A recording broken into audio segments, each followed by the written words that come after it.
The temple's ancient walls shimmered with the light of the Fey Mother's divine presence, though her sorrow still lingered like a shadow. Doll of marble stood before her, the weight of her offer hanging in the air. Beside her, the man clenched his fists, his fiery determination unyielding despite the Fey Mother's words. But there was something different now, a shared understanding, a shift in their approach.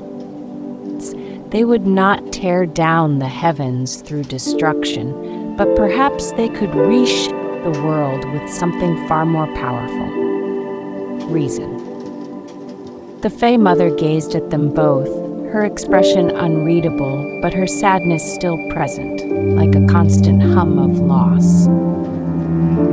"You seek to challenge the gods," she said softly, her voice like the rustle of leaves. "But the gods are not as simple as stone or flesh. They are bound by belief, sustained by the faith of mortals. To destroy them is to destroy the fabric of reality itself." But she hesitated, her eyes flickering to Doll of marble. "There is another way." The man's brow furrowed. "What other way?" "You have said yourself that to destroy them is to unravel everything." The Fey Mother smiled faintly, though the sorrow never left her. "Not all battles are fought with blades and fire. Some are fought with words, with reason. The gods are powerful, yes, but they are also bound by the same forces that bind you, dashed by belief and by truth. If you can convince the world that the gods are no longer needed, if you can sow doubt in the hearts of those who worship them, then their power will wither. They will crumble, not through violence, but through the loss of faith. Doll of marble, silent until now, felt something stir within her. It was a strange feeling, one she had not experienced in centuries, a flicker of hope. Could it really be that simple? Could they change the world through words, through reason? "And how do we do that?" she asked quietly, her stone voice steady. "How do we challenge the gods with words alone?" The Fey Mother stepped forward, her radiant form glowing with a soft, divine light. "I will grant you a gift," she said, her eyes locking with Doll's. "A gift of divine persuasion, a power that will allow you to speak the truth in a way that cannot be denied. Your words will hold weight beyond mere speech. They will become a force unto itself, capable of planting seeds of doubt, of questioning the very nature of the gods themselves." She turned to the man, her gaze softening. "And you, mortal, will bear the same gift. But you must understand this is not a weapon to wield recklessly. To challenge the gods with reason is to challenge the very foundation of reality.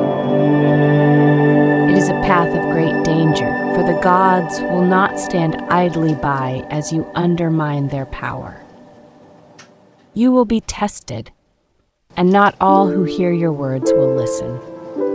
But those who do, they will carry the torch of doubt forward, and in time the gods will weaken." The man's eyes gleamed with ambition. "So be it. I will bring down the gods without lifting a single blade." Doll of marble watched him, her thoughts churning. This path felt ... right somehow. She had always sought destruction and end to her own existence, but now she saw a new possibility. Perhaps this gift would allow her to reshape not just the world, but herself. Perhaps through this new purpose, she could find the means to end the suffering she had long sought. The Fey Mother extended her hands, palms upturned, and a soft, glowing light formed between them.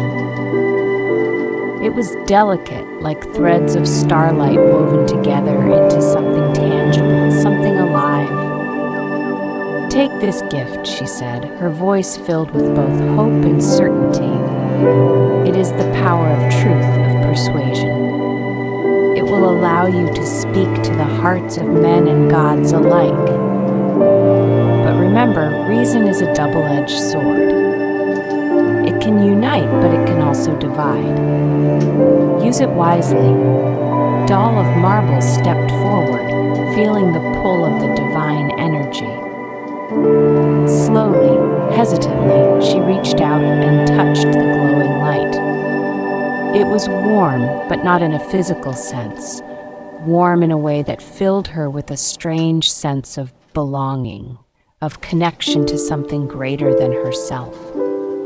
The light seeped into her stone skin, and for the first time in centuries, she felt something shift deep within her. The man followed suit, reaching out to claim his share of the gift. As the light enveloped him, his eyes blazed with newfound purpose. "I will tear down the heavens with nothing but my voice," he muttered, though there was a hint of wrath in his tone. The Fey Mother smiled, though her expression remained tinged with sadness. "Go now. Challenge the gods with your reason. Show them the truth of what they are." Suddenly the temple shook. The ground beneath their feet trembled, and the air grew thick with a dark, suffocating energy. The man staggered, his eyes wide with shock. Doll of Marble remained steady, but even she could feel the presence that was drawing near, a presence that filled the temple with cold, gnawing dread. The Fey Mother's eyes darkened. "He comes." Before Doll or the man could ask who, the floor beneath them cracked open, and from the depths of the earth, a dark, twisted energy surged upward. The air grew frigid, and a voice deep, malevolent, echoed through the chamber. "Did you think you could challenge the gods without my notice?" The shadows in the temple coiled together, forming a figure cloaked in darkness. His form was tall and imposing, his eyes glowing with an unnatural light. It was him, Isinus, the Drow father, the god of doubt and destruction. The very being who had once been the Fey Mother's beloved, now twisted by his own shadow. "Who do you think you are?" Isinus hissed, his voice like the grinding of broken glass. "You think you can bring the gods to their knees? You? Foolish. I am doubt incarnate. And I will not allow you to spread your feeble notions of reason without consequence." Before either of them could react, the ground beneath them gave way entirely. The man shouted in surprise, but Doll of Marble remained silent as they both plunged into the dark chasm that opened beneath their feet. The Fey Mother's temple vanished above them as they fell, dragged down into the abyss. Isinus's laughter echoed around them, cold and mocking. "You will face me in my domain. There, and there you will learn just what it means to hold my seeds of doubt."